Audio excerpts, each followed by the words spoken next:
안녕하세요. 네, 이 행복한 안식일 교회에 오신 여러분들 진심으로 환영합니다. 청년반만 나와가지고 이렇게 찬양한 게 이렇게 오랜만인 것 같기도 하고, 이렇게 많은 청년들이 나온 게 또 오랜만인 것 같습니다. 또 이렇게 감동적으로 또 특창을 해주신 청년반들에게 감사드립니다. 청년이 교회의 미래로서 잘 성장할 수 있도록 함께 기도해 주시길 부탁드립니다.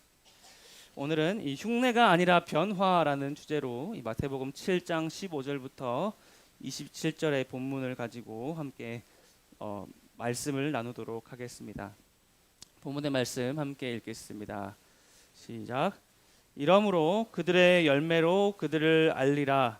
나더러 주여 주여 하는 자마다 다 천국에 들어갈 것이 아니요 다만 하늘에 계신 내 아버지의 뜻대로 행하는 자라야 들어가리라. 저희 다음 주 목요일 날 토리가 태어납니다. 아마 7시쯤이면 수술대에 들어가는데 아마 새벽 5시까지 가서 이제 대기를 할 예정입니다. 시간이 얼마나 빨리 가는지 정말 믿기지가 않습니다. 또 지난해 4월에 결혼을 해서 임신하고 또 출산을 한다는 것까지 이게 정말 시간이 빨리 간 것 같아요. 그래서 아이의 이름을 지었습니다. 아이의 이름은 박세현입니다. 세현. 이름 짓기가 얼마나 어려운지. 아들입니다. 아들. 고민을 얼마나 많이 했는지 모릅니다. 아내가 또 어린이집 교사를 했잖아요. 근데 거기서 말 안 듣는 아이 이름은 빼려고 얼마나 빼고 나니까 우리 말 잘 듣는 애들 이름으로 또 아내가 좋아했던 아이 이름으로 비슷하게 된 것 같습니다. 그래서 어느 날 너무 정하기가 어려우니까 이제 의미를 먼저 생각해보자 하면서 정한 이름이 세연입니다. 박세연. 이 세상에 나타난 예수님이라는 뜻을 가지고 생각을 해봤습니다. 예수님께서 이 땅에 오셨다는 것을 기억하면서 살 수 있는 이름을 주고 싶었는데 이제 생각을 해보니까 하나님이 그의 백성과 함께 계시다는 의미의 임마누엘과 같은 의미인 것 같더라고요. 그래서 너무 좋은 의미다라고 생각을 했고, 근데 말씀을 준비하면서 보니까 예수님이 이 땅에 오셨다는 의미를 조금 더 확장시키게 된 것 같습니다. 그래서 태어날 세연의 마음속에 예수님이 거하셔서 이 땅에 오신 예수님이 세연이 삶에 드러나면 좋겠다. 그래서 또 사람들이 세연이 속에 계신 예수님을 만날 수 있으면 좋겠다라는 마음으로 이름을 지었습니다. 어떻습니까? 괜찮습니까? 이름? 좋습니다. 세연이가 잘 태어날 수 있도록 함께 해주시고 또 산모의 건강도 위해서 기도를 해주시면 좋겠습니다. 오늘 말씀은 이 세연이라는 이름처럼 우리 삶에 예수님이 나타나게 되는 이 변화가 있기를 바라는 마음에서 시작을 해보도록 하겠습니다. 우리가 산상보훈을 보고 성경을 보면서 어떻게 행하면서 살아야 될지 이렇게 많이 읽고 묵상을 하기는 합니다. 그런데 우리는 하나님께서 주신 말씀을 따라서 살고자 하는 우리의 마음과 또 우리의 삶에 드러나지 않는 말씀 사이에서 고민을 하게 됩니다. 고민을 할 때 고통스러운 것 같아요. 이 변화는 하고 싶은데 잘 안 돼서 그냥 흉내내고 살고 있는 우리의 마음은 정말 힘들고 피로합니다. 좋은 열매는 좋은 나무에서 난다고 하는데 왜 이렇게 내 마음속에는 악한 것이 가득한지, 이기적인 행동과 말을 하고 사람들에게 상처를 주며 살고 있는지, 내가 하는 어떤 말과 행동들은 교회의 연합을 방해하고 있다는 생각을 하게 됩니다. 내 삶에 좋지 못한 습관과 행동들이 있고 그것을 할 수밖에 없는 나 자신이 미워지기까지 하게 될 것입니다. 그러면서 교회 다니면서도 하나님을 믿는다고 하면서도 내 마음의 변화가 이렇게 없는 모습을 보면 조금 답답하시기도 할 것 같습니다. 이제 하나님 나라 시리즈를 하면서 하나님의 나라는 능력의 나라다. 순종을 하는 것이 능력이다. 이런 이야기를 계속 해왔습니다. 눈치 보지 말고 순종하자. 지난 금요일 날 이야기를 했는데 솔직히 말해서 순종은 정말 어렵습니다. 우리 삶이 변화되지 않습니다. 말씀을 의심하기도 하고 반대로 이 말씀의 능력을 간구하게 되기도 합니다. 근데 예수님께서는 이 산상수훈의 말씀을 마무리하면서 이 말씀대로 사는 것이 중요하다고 더욱 강조를 하고 계십니다. 이 말씀을 들으면 우리는 부담이 될 수밖에 없죠. 이 마태복음 7장 15절에서부터 27절까지 우리 잘 아는 말씀이 나옵니다. 이 거짓 선지자는 겉은 양의 옷을 입었지만 속은 검은 늑대와 같다. 이 좋은 나무에 좋은 열매가 맺히고 나쁜 열매가 맺을 수 없다. 주여 주여 한다고 천국에 들어갈 수 없고 하늘에 계신 내 아버지의 뜻대로 행하여 들어갈 수 있다. 예수님 말씀을 듣고 행하는 자는 집을 반석 위에 지혜로운 자와 같다라는 말씀입니다. 이 말씀은 어떻게 보면 이 속에 있는 것이 다 드러나기 마련이라는 쉬운 결론을 내릴 수 있는 말씀 같습니다. 하지만 자세히 보면 이렇게 간단하게 끝날 수 있는 말씀이 아니라는 것을 깨닫게 됩니다. 주여 주여 하는 자마다 다 천국에 들어갈 것이 아니다라고 하시면서 능력을 행하고 전도도 하고 다 해도 천국에 들어갈 수 있는 게 아니라고 이야기를 합니다. 왜 나의 이 말을 듣고 행하는 자가 지혜로운 자라고 했을까? 분명히 행위로는 볼 수 없는데 천국에 갈 수 없는데 하나님 아버지 뜻대로 행하는 것은 분명 주의 이름으로 선지자 노릇도 하고 주의 이름으로 귀신도 쫓아내고 많은 권능을 행하는 것은 아닌 것 같은데 하늘에 계신 내 아버지의 뜻대로 행한다는 것은 뭘까? 이 생각을 해보게 되는 말씀입니다. 한 신학자가 이 질문을 종합해서 한 질문으로 이렇게 압축했습니다. 다 같이 읽을까요? 시작. 그리스도를 위한 나의 결정이 나의 삶을 변화시켰는가? 내가 예수님을 위한 어떤 선택을 하고 행동을 했는데 그것이 내 삶을 변화시켰는가에 대한 질문을 하는 겁니다. 순종을 열심히 했는데도 내가 변화가 없으면 진짜 순종을 한 게 아니라는 이야기를 하고 있는 것이죠. 이 드러나는 것을 보았을 때 똑같은 행동이 나타난다고 해도 다른 결과, 즉 하나님의 나라에 들어갈 수 있고 없고의 확연한 차이가 나게 된다는 겁니다. 흉내와 변화가 완전한 차이가 있는 겁니다. 행동을 하더라도 삶이 변화되지 않으면 아무것도 하지 않은 것과 같다는 이야기를 하고 있는 것입니다. 요즘 유행하는 갓생이라는 말을 잘 아실 겁니다. 새벽 5시에 일어나서 운동하고 출근해서 완벽하게 일 처리하고 퇴근하고 자기 개발까지 하는 치열한 삶을 이야기하는 말입니다. 그 명칭처럼 정말 대단한 삶이 맞습니다.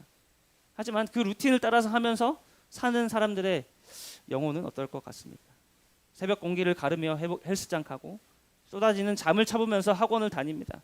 일 마치고 대학원 가서 수업 듣고 야근도 하고 온라인 기도회에도 참여하는데 교회 봉사도 잘하고 싶고 사회생활도 성공하고 싶은데 이러다 죽겠다라는 생각이 불쑥불쑥 들게 됩니다. 이것도 저것도 다 해내려다가 결국 아무것도 손에 잡히지 않는 이 영적 무력감에 빠지기 마련입니다. 다 할 수 없습니다. 왜 이렇게 힘든 걸까요? 그것은 우리가 변화된 것이 아니라 누군가의 삶을 흉내내고 있기 때문입니다. 흉내는 불편하고 부자연스럽습니다. 남에게 보이기 위한 양의 옷을 억지로 껴입는 것과 같은 것이죠. 힘이 들기 때문에 지속할 수도 없고 결국 왜 일을 해야 되는지 목적마저 상실하게 됩니다. 그런데 변화는 자연스럽습니다. 양의 몸에서 털이 자라고 나무에서 열매가 맺히는 것과 같습니다. 이것은 억지로 쥐어짜는 것을 말하는 것이 아닙니다. 뿌리가 어디에 박혀 있느냐에 따라 다른 당연한 결과입니다. 진짜 하나님 나라의 삶, 진정한 갓생은 흉내낼 수 있는 것이 아닙니다. 흉내에 머물면 운동도 헌신도 나를 갉아먹는 지옥이 되지만 변화가 일어나면 그 모든 수고가 기쁨이 되는 것입니다. 흉내가 진짜 힘들거든요. 근데 왜 사람들은 변화 대신 흉내를 선택을 할까요? 첫 번째로 우리는 뿌리보다 보여지는 열매가 급하기 때문에 흉내를 냅니다. 우리는 당장 내 삶이 그럴듯해 보이기를 원하는 것 같아요. 특히 한국 사람들은 로켓 배송과 같이 빨리빨리 문화에 절려져 있습니다. 이 비극은 이 문화가 내 노력과 성장에도 적용이 될 거라는 막연한 기대감에서 옵니다. 진득하게 뭔가를 해내는 것보다 빨리 뭔가가 결과가 나왔으면 좋겠다는 생각을 하는 겁니다. 이 문제는 그게 잘 안 될 때 일어납니다. 요즘 AI라는 것이 나와서 내가 뭔가를 더 할 수 있는 것이 많아진 것처럼 보이지만 실제로 그게 활용하기가 쉽지 않습니다. 이 PPT도 만드는데 너무 어려워요. AI를 사용하라고 하면 쉽다곤 하지만 오히려 더 어려울 때가 많습니다. 누군가는 그걸 잘 사용하고 나는 그렇게 하지 못할 때 비교함으로 비참해집니다. 그 괴리는 사람을 피를 말립니다. 그런데 이것도 해야 되고 저것도 해야 되고 다 해야 되는 게 많다면 흉내 말고는 저희의 선택이 없습니다. 마찬가지로 영적인 문제에도 같은 기대를 합니다. 내가 신앙을 시작했는데 왜 변화가 시작되지 않지? 이렇게 생각하는 순간 흉내라는 유혹에 빠지게 됩니다. 내가 침례를 받았는데 왜 변화되지 않지? 이런 생각을 하게 되는 것이죠. 이 속은 여전히 약탈하는 이리와 같은 불안과 욕망이 가득한데 겉만 양의 옷으로 번지르르하게 입으면 아무것도 안 됩니다. 기초를 반석까지 파 내려가는 인내보다 당장 멋져 보이는 집을 모래 위에 빨리 짓고 싶어하는 우리 조급함 때문에 우리는 흉내를 내게 됩니다. 두 번째로 관계가 아니라 성과로 증명하려고 하기 때문에 우리는 흉내라는 유혹에 빠지게 됩니다. 사람은 자기 성과를 보여주고자 하는 욕망이 있습니다. 매슬로우의 욕구 이론에서 말하듯이 자아 실현은 사람들의 상위 욕구입니다. 내가 하는 어떤 일이 내 덕에 잘 됐으면 좋겠죠. 사람들은 내가 하고 싶은 일을 내가 해내고 그 다음에 보람을 느끼는 것을 좋아합니다. 이런 욕구가 영적인 일에도 똑같이 적용될 때가 많습니다. 교회의 1등 일꾼으로서 교회에서 모든 봉사를 완벽하게 해내고 누가 봐도 거룩한 열심이 대단한 사람이지만 보기에는 집에 돌아가면 가족들에게 신경질적이고 혼자 있을 땐 말할 수 없는 공허함에 시달리는 그런 현실이 있는 것입니다. 예수님을 닮은 사람이 되는 게 아니라 예수님을 가장 잘 흉내내는 사람으로 살고 있는 것입니다. 내가 할 수 있다고 생각하는 것일 수도 있고 예수님 도움 없이도 할 수 있다고 생각하는 것일지도 모릅니다. 이 사람들은 예수님과 관계 맺는 법은 몰랐지만 예수님을 흉내내어 성과를 내는 법은 기가 막히게 잘하는 것이죠. 하나님 나라의 원칙인 사랑이 내면에 흐르지 않으니 모든 열심이 결국 나를 증명하는 피곤한 노동이 되는 것입니다.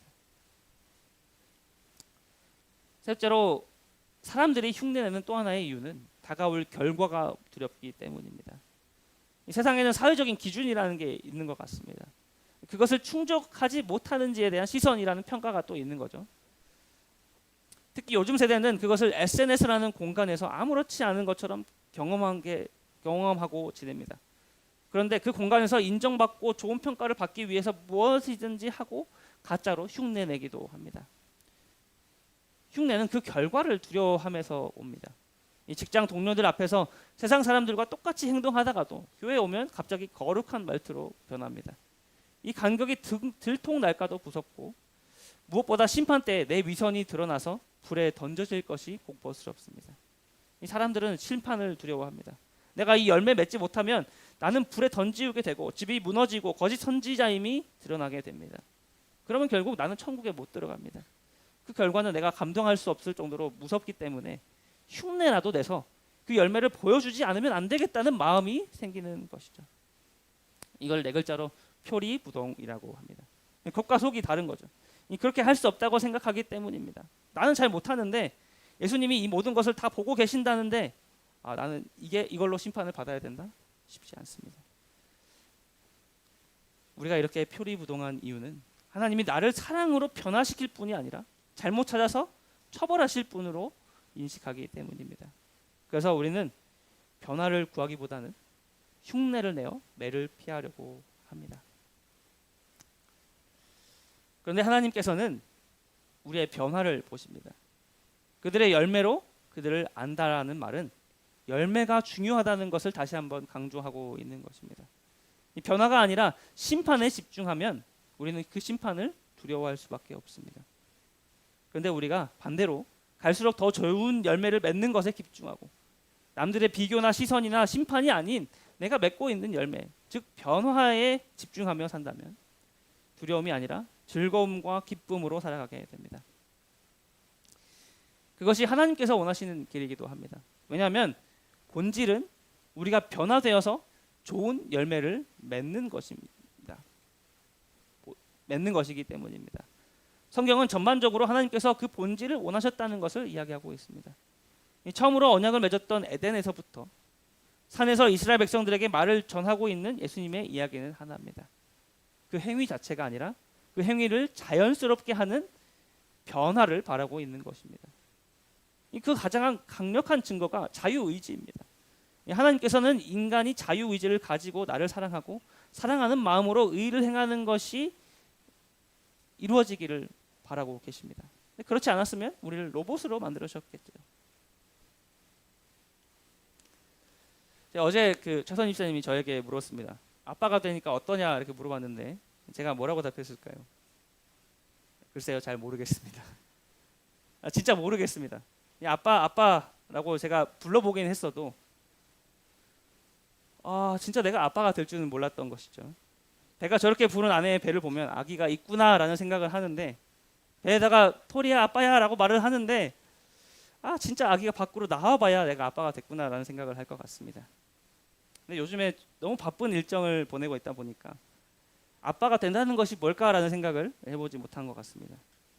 그런데 신기하게도 사람마다도 다르겠지만 아기가 태어나고 나면 아빠가 되었다는 것을 인지하고 아빠가 크게 변할까요?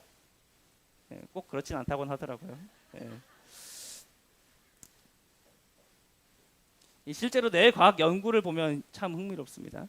엄마의 뇌는 임신과 동시에 엄청난 변화를 겪는다고 합니다. 아이 사진을 보여주면 엄마의 뇌는 감정과 정서를 관장하는 변연계까지 활발하게 움직인다고 하는데, 그래서 이제 이미 정서적으로 깊이 연결되어 있는 걸 볼 수 있죠. 근데 아빠는 아이 사진을 볼 때 다른 아이 사진을 볼 때랑 똑같다는 거죠. 이 시각을 담당하는 후두엽만 반짝인다는 거예요.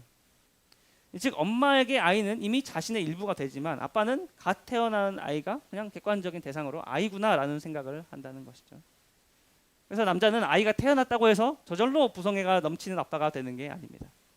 처음에는 아빠인 척 좋은 아빠인 흉내를 내는 것부터 시작을 합니다. 어설프게 아이를 안아보고 서툴게 기저귀를 갈아보죠.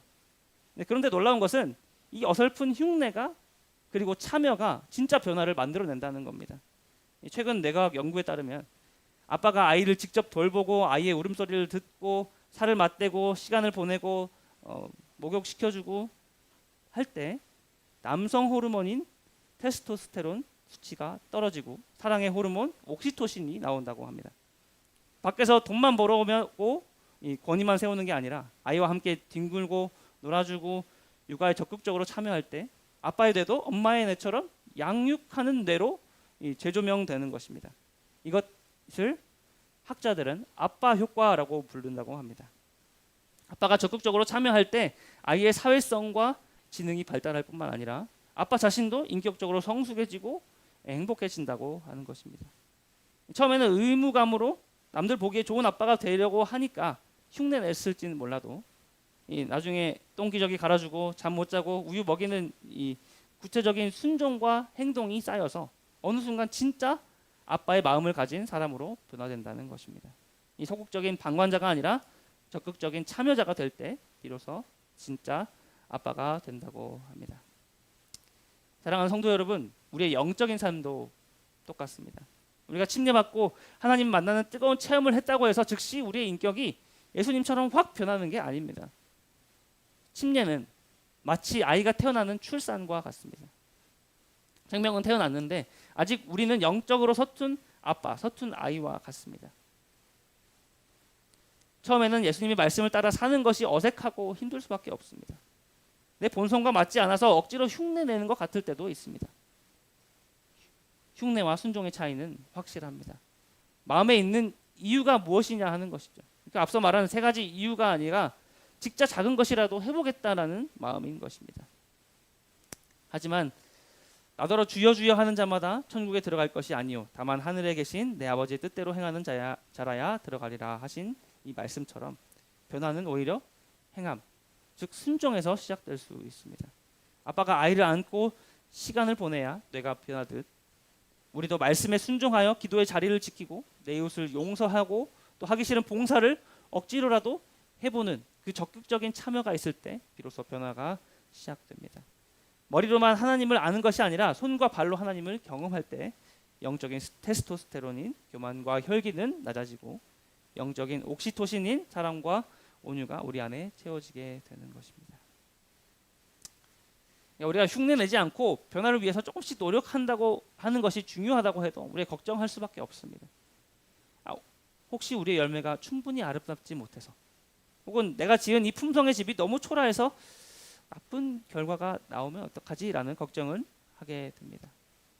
내가 항상 완벽하게 순종할 수 없다는 것을 누구보다 잘 아니까 그 심판의 결과가 두려운 것이 당연합니다.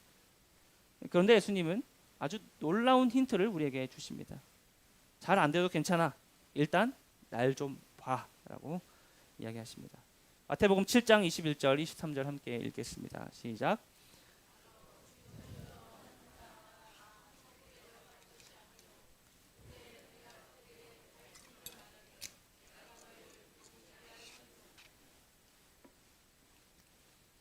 예수님께서 주시는 힌트는 바로 나입니다. 나.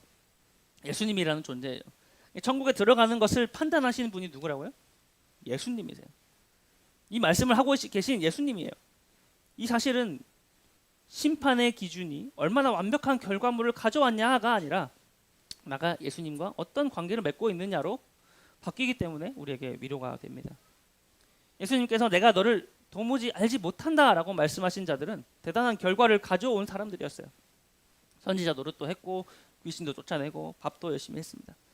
하지만 예수님은 그들과 관계가 없었어요. 반면 우리가 보기에 열매가 조금 부족해도 삶이 여전히 비틀거려도 예수님과 깊은 관계 속에 있는 사람은 버림받지 않는다고 약속하고 있는 겁니다. 중요한 건 네가 아니라 나야. 너희가 아니라 내가 더 중요하다. 이런 말을 하면 뭐 그냥 대충 하면 되는 거야? 예수님과 잘 지내기만 하면 되는 거야? 라고 생각이 들 수 있습니다. 그동안 엄청 노력하셨다는 것을 의미하는 것이죠. 수고 많으셨습니다. 이제 예수님과의 관계만, 예수님이 내 마음에 계시느냐만 중요하다고 생각을 해주시면 되겠습니다. 저는 결혼을 하고 친한 게 정말 뭔지에 대해서 좀 배우고 있는 것 같습니다. 일주일에 몇 번 보다가 뭐든지 다 같이 하는 사이가 되었습니다. 뭐 신혼여행처럼 즐겁고 행복한 시간이 있기도 했고 뭐 싸우기도 했습니다. 30년 이상 따로 사는 사람들이 같이 살게 되니까 생활 방식이 다를 수밖에 없어서 그런 것 같습니다. 최대한 맞춰가면서 살아가다가 어느 순간 거의 뜻이 맞는 삶을 살아가게 되지 않을까 생각을 합니다. 근데 그렇게 일상고락을 함께하며 살아가다가도 아기가 생겨서 벌써 다음 주에 출산을 앞두고 있는데요. 제가 출산을 준비하고 이제 뭐 배가 불러온 아내를 보다가 더 깊은 관계가 있다는 걸 알았습니다. 밖에서 같이 친하게 지는 것보다는 더 깊은 관계, 아이와 엄마의 관계입니다. 엄마 뱃속에 있는 아기는 엄마하고 24시간 일주일 내내 10달 동안 함께합니다. 그 안에 있는 아기는 엄마와 더 깊은 관계를 갖게 됩니다. 그래서 엄마와 아기는 끊을 수 없는 관계라고들 하죠. 엄마의 뱃속에서 아기는 엄마가 먹는 것도 먹고 엄마의 심장 소리도 느끼고 엄마의 감정도 느끼게 됩니다. 아빠가 아무리 대답 많이 하고 말을 계속 걸어도 그 속에 있는 아이는 아이와 엄마의 관계를 넘어설 수는 없습니다. 예수님과의 관계도 마찬가지입니다. 예수님과 조금 친해진 단계로 만족해서는 안 돼요. 여기서 한 걸음 더 나가야 됩니다. 예수님과의 관계가 깊어진다는 것은 단순히 나 예수님 알아라고 말하는 수준이 아닙니다. 예수님과 좋은 추억 몇 개로 사는 것이 아닙니다. 내 삶의 주도권을 맡기는 겁니다. 아이가 뱃속에 24시간 일주일 내내 들어있는 것처럼 예수님께서 우리 마음속에 계속 있어야 엄마와 아기 정도의 친밀도가 생깁니다. 그렇게 될 때 놀라운 일이 생깁니다. 변화가 시작되는 것이죠. 아기가 생겨도 처음에는 티가 안 나서 임산부 배지를 가지고 다녀야 했지만 나중에 시간이 지나고 아기가 커지면 배가 커지고 굳이 그 배지를 가지고 다니지 않아도 배가 드러나서 임산부라는 것을 알게 되는 것처럼 내가 억지로 예수님을 흉내내려고 애쓰지 않아도 내 삶에 예수님이 자연스럽게 드러나게 되는 것입니다. 그리고 결국엔 그 아이가 출산하여 열매를 맺는 것이죠. 그 예수님의 삶이 우리의 삶으로 풍성하게 열매 맺기 시작하는 것입니다. 이것이 우리가 궁극적으로 나아가야 할 방향입니다. 우리의 의지와 상관없이 예수님의 성품이 우리의 삶의 피부 밖으로 나오게 되는 것이죠. 조금 늦어도 괜찮습니다. 여전히 실패해도 괜찮습니다. 중요한 것은 지금 내가 그분 안에 거하고 있는가, 예수님이 내 안에 계시는가, 이 관계가 확실하다면 그분은 반드시 우리를 통해 당신의 모습을 세상에 드러내게 될 겁니다. 사랑하는 성도 여러분, 오늘 이 자리에 모인 우리 모두는 각자의 삶의 현장에서 예수님을 나타내도록 부름받은 사람들입니다. 우리 모두에게 흉내가 아닌 변화가 있게 되길 간절히 원합니다. 우리가 오늘 나눈 말씀의 핵심을 다시 한번 기억해 보도록 하겠습니다. 첫 번째, 신앙은 흉내가 아니라 변화라고 이야기했습니다. 양의 옷을 억지로 껴입는 일이는 늑대는 결국 지치고 맙니다. 이 갓생이라는 이름의 루틴도 의무감에 하는 봉사도 흉내라면 우리는 파괴하는 노동이 될 뿐입니다. 변화는 자연스럽습니다. 나무가 뿌리를 깊이 박고 있으면 열매가 저절로 맺히는 것처럼 자연스럽게 변화가 되길 간절히 원합니다. 먼저 그렇게 할 수 있는 것은 멈추는 것입니다. 이 마음의 부담과 두려움을 내려놓고 내가 하고 있는 게 흉내인가? 변화인가? 생각을 해보면 좋겠습니다. 내가 왜 이걸 하고 있지? 그 이유에 대해서 생각을 해볼 때 예수님은 몇 번째에 있지? 열매를 맺으려 애쓰기보다는 내가 어떤 나무인지, 내 뿌리가 어디에 닿아 있는지를 먼저 살피시는 저와 여러분이 되기를 기도합니다. 두 번째로 우리 마음에 예수님의 임하시는 것이 중요합니다. 예수님은 대단한 결과를 가져온 사람들에게 모른다고 하셨어요.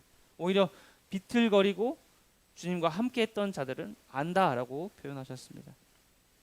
오늘 뱃속에 아기가 엄마의 심장을 소리를 듣고 영양분을 공급받는 것처럼 우리도 예수님 안에 거하여야 합니다.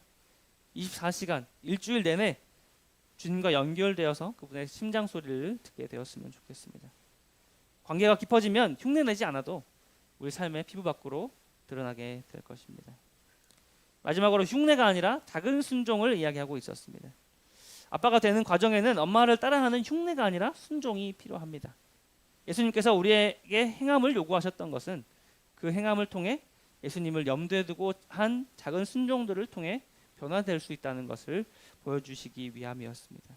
아주 작은 것부터 순종을 해보면 좋겠습니다. 마음에 조금이라도 예수님이 계신다면 진짜 순종의 단계, 변화의 단계로 이르게 될 것입니다.